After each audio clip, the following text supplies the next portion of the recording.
Hey guys, it's Brent, and I just want to say really quick, I really appreciate you guys watching my videos. Be sure to click subscribe and hit the notification button so you get notifications so you don't miss any content.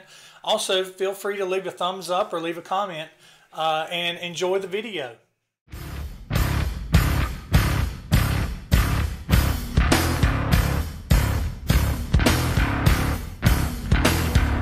In my head.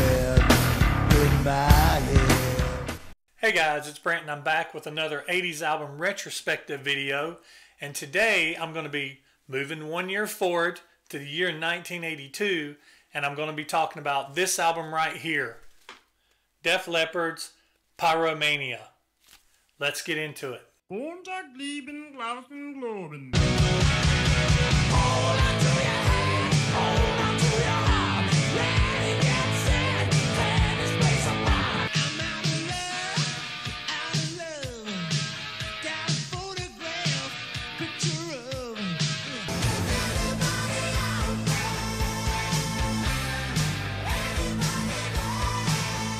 So Def Leppard, they recorded the album Pyromania from January 1982 to November of 1982, and it was released in January, on January the 20th of 1983. It took an extremely long time for the band to record this album, and if you've ever seen the documentary, I saw one way back a long time ago on VH1 or something like that, when VH1 used to do a lot of documentaries like Meatloaf and stuff like that. They were really cool. But Mutt Lange basically just did the same thing that that Bob Rock did for Motley Crue and Metallica, and that Bob Ezrin did for Kiss. He basically just took Def Leppard and just kind of recreated them and just, you know, beat them like dogs to get the best possible album that he could out of them. This is their third album that was released after their first two albums, On Through the Night and High and Dry. This was their most commercial successful album to this point. Hysteria, that was released in 1987, would go on to become the most commercial album that they're known for, with almost all tracks from that album being released. But this album, Pyromania, that I discovered in the early summer of 1983 when I was 14 years old, this today is my favorite Def Leppard album. Now, when this album came out on January the 20th in early '83, I didn't discover this album until early summer, just before I went to the beach in the summer. I think it was probably around June, probably. And my family had a house down at the beach in North Carolina on the Outer Banks in Morehead City, Atlantic Beach, and we would go down there and we would spend a month down there at the beach. And so I got this album on vinyl, and I converted it to cassette, and I basically listened to this album front to back for that solid month. And I remember it is just burned into my brain. So many memories of being down there this particular summer. And I remember I found some people that had never heard it, and we would listen to it. There's some kids we saw every summer, and on the houses that was around. And I just remember sitting out on the porch. The house wasn't beachfront; it was actually like a block off, so we had to walk a couple streets over to the beach. But I remember sitting out on the porch with the little cassette player I had, and we were jamming, all the hits off of it, Rock of Ages, Photograph, songs like that. But so let's talk about the packaging a little bit. This is what the cover looks like, and a very super iconic cover. I almost teased this on my Twitter and Instagram. If you don't follow me on Twitter and Instagram, you can look down in the description. I'm on Twitter, Instagram, and Facebook, so you can look down in the description and find those links. And sometimes I put little teasers for videos. And I was going to maybe take a close-up picture of somewhere on this album and try to tease, can you guess what album I'm doing a retrospect on next? And I couldn't find any part of it that I didn't think that somebody would have been able to go, that's Pyromania. But that's the iconic cover. And I was always more fascinated with the back. I like these pictures of the band, and that, you know, Joe Elliott didn't even look like that. You know, he had his hair all bleached out by the time you saw one of the early Def Leppard videos. I liked how that they had all the matches and everything all over the place, and the words and the credits and the song list was written along it, you know, in line with the matches and things. And I'll throw up a picture here. There's actually an error on this. If you look, they have Action Not Words and Coming Under Fire. They have Action Not Words coming under before Coming Under Fire. But if you look on the actual label of the record, that's reversed. Coming Under Fire is first, and then Action's Not Words, and then Billy's Got a Gun's the last song. So this is actually a Mercury release. It's on the Polygram label, same label Kiss was on. There's a obligatory Kiss reference. So if we pull this out, it's going to be a white sleeve, and it's going to be what I call the boring Mercury label, just black Mercury label. They're really boring. Mercury was really boring with their labels. They were for Kiss, and apparently they were for Def Leppard too.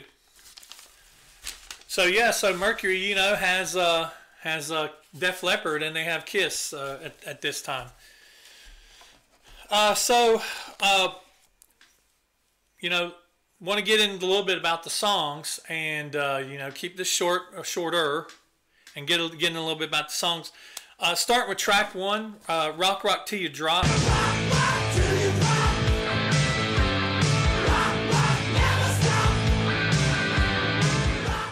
Rock Rock Till You Drop is the first track, opens the album, and I love this song. I love the sustained build-up and the intro. It starts off with some drum fills, and me being a drummer, love it. And it's got that just sustained, the guitar riff that just kind of, before it builds up, and then and builds into that riff. And then that riff comes in, and then Joe just comes in, hold on to your hands, hold on to your heart. I mean, it's just magic. I mean, it's the perfect way to start an album. And I like the part after the solo where it goes into that rock, rock, rock, do it to me, don't ever stop. I like that part too. Great way to start an album. So the second track, it's Photograph.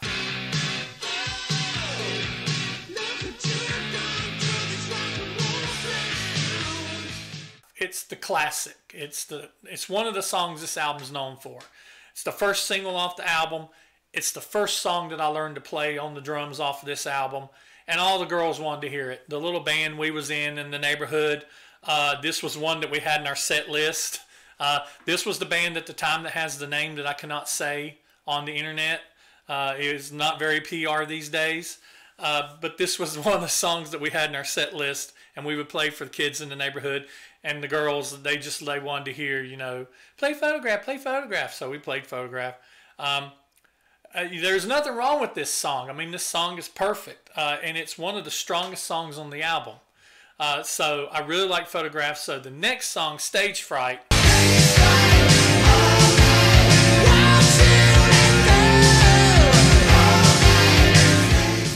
This was never released as a single.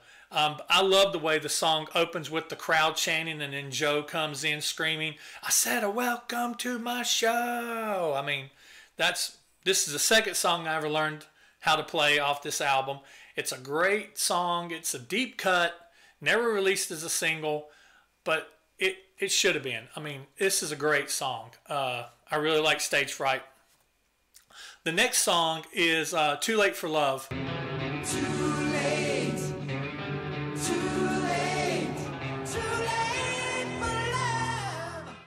And it was actually a fourth and final single that was released on this album, but it was only released as a single in the UK. It was actually released in the US as the B-side to Foolin', which I think is the third single off the album. This song gives me chills when I hear it. The way it comes in, it's got that mystical sounds at the beginning, and that guitar comes in, that dun, dun, dun, dun, dun, dun. I mean, it's just like, and then Joe comes in singing in that low, he's not screaming. But this song gives me chills whenever I hear it. I was listening to it earlier this morning, kind of finalizing my review, and my hair stood up. It's the only song on this album that does that to me. But to me, this is a deep cut, and it never not getting officially released in the U.S. as a single. I think it's one of the best songs on the album. Then the song after this that wraps up side one is called Die Hard the Hunter.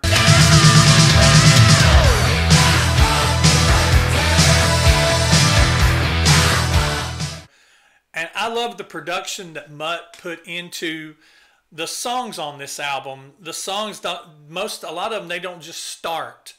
They have these little beginnings and these long sustained build-ups at the beginning before the song actually kicks in. The things that Mutt does on this album, it just kind of gives it the personality that it has. I mean, it's the things that makes Pyromania Pyromania. You know, and even with the Pyromania and the things about, you know, pyromaniacs being like in fire, like at the end of, I think it's Rock of Ages, they have the lightning strike and it sounds like a fire burning and everything. Just little things like that. It really gives the album a great personality. I really like this track, but it could be one of my least of the tracks that I've, you know, talked about so far. It could be my least liked, but I still love it. It has a rock till you drop feel to it once it gets started in the verses. If you listen to it, it kind of does have a rock till you drop feel to it. But it's still a great song. It is epic in its recording and its length. I mean, it's just a long song, and it's just a very epic song in its composure, and its length, and its arrangement, and everything. So it's a good song. You know, side A is just strong all the way through. So we're going to flip the vinyl, go to side B. And side B starts with Foolin'.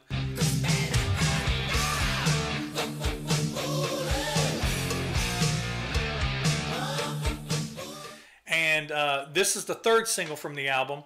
And it's another damn classic, man. I mean, you can't write, perform, and produce a much better sounding song than this song.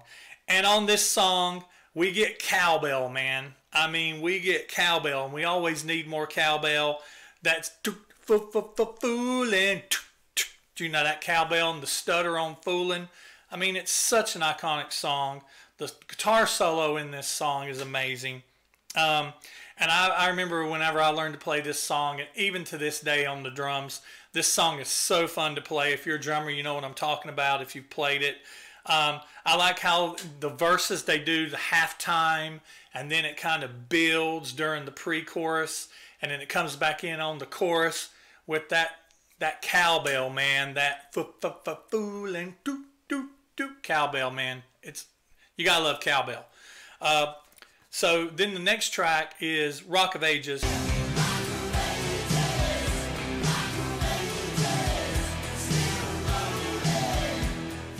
This is the second single from the album, and it's the classic. It's the one that, you know, Rock of Ages and Photograph is basically the one that everybody, you know, your casual fans, they know Rock of Ages, Photograph. They know Foolin'.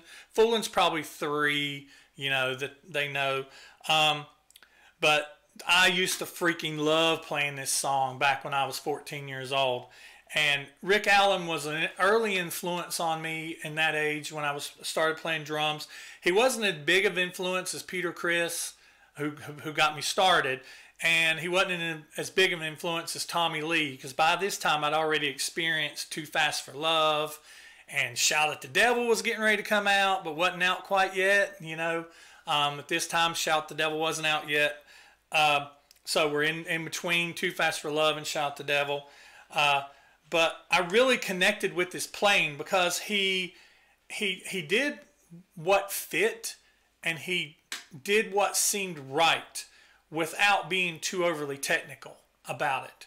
And it's just good rock and roll drumming, you know. So I really like Rock of Ages. It's a classic song. Now the next 3 tracks are kind of weird because it's almost like, I don't know, they're just kind of weird. It's like a lot of times after, you know, Rock of Ages, it's like, okay. But the next track is Coming Under Fire.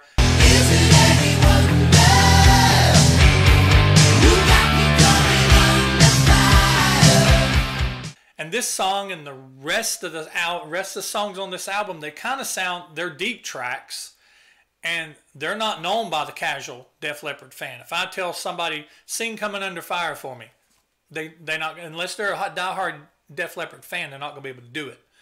But I feel like all of them have some amazing parts to them, but they're not the same caliber of all the previous songs that we have heard. All the previous songs are just pretty much, with the exception, in my opinion, of a little bit of lull on Die Hard the Hunter, but it's still good. Don't crucify me over it. I feel like all the songs are just, out of the park. But this song and the songs after it, they kind of feel like they could have been on another album or an earlier album, like maybe, the previous Def Leppard, maybe High and Dry. The next song has the same feel, action, not words. 'Cause all I need is some action, action, not words. Another mostly unknown deep cut. I love the slide guitar at the beginning, kind of in there. It's still a great song. I almost feel like they stuck these 3 songs at the end of on the B side because they knew they weren't as strong as the rest. But I like this song better than Coming Under Fire. This is probably my favorite song of the 3 songs at the end of the album. But it still feels like once you get past Rock of Ages that you're listening to a different record. And then the last song is Billy's Got a Gun.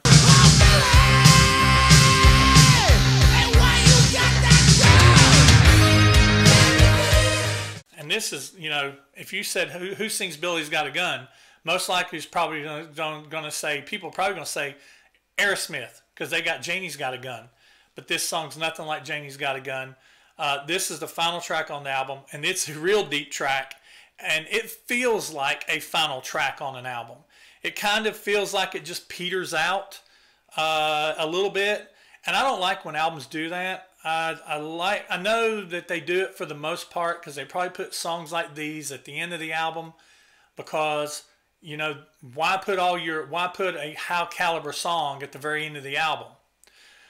But I would be like, I kind of look at an album as a concert, and it's like, put a song at the end of the album that's going to kick me in the teeth and end on a high note. But I know that they don't usually track albums that way. Albums very rarely end on a high note. There are some exceptions. There's some 80s albums that's coming up that I'm going to be doing that end very well, end on a high note as far as I'm concerned. But the songs still sound like an end of the album record or end of the album song. But this is probably my least favorite song of the 3 last songs.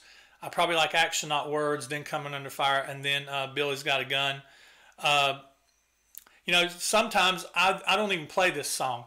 I hold on through Action Not Words, and then once Action Not Words is over, I just call it a day. I either, go on to another CD or go on to another song on my phone or whatever.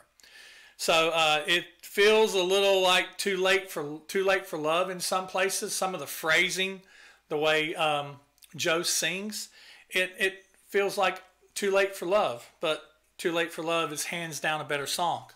So that's my retrospective and my little bit of a review for Def Leppard.